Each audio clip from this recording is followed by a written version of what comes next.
হ্যাঁ মুই কইতারি বাবা, ঘটনা হয়েছে কি জানো? ইবলিশ শয়তান ধোকা দেছে একজন রে।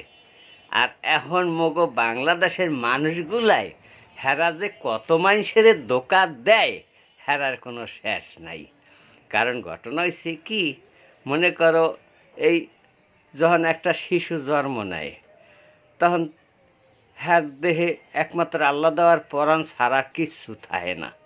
হেই শ্যামরারে হেই সন্তানডারে লালন পালন কইরা লেখাপড়া শিখাইয়া টাকা পয়সা খরচ কইরা মনে করো বিয়া শাদি করাইলে হেই পোলায় বাপ মার সাথে যেই বেইমানি করে এর চাইতে শয়তানি আর দুনিয়াতে কিছু থাকে। তখন শয়তানও মনে মনে চিন্তা করে যে মুই ধোকা দিছি খালি আদম রে। আর এই বাংলাদেশের পোলাফানে ধোকা দেয় দি হারা দুনিয়ার মানুষেরে। এর লেগে শয়তান এই দেশে গনে অবসরে গেছে, অন্য অন্য দেশে সমস্যা দেয় এই সময় দেয়, বুঝছো বনু?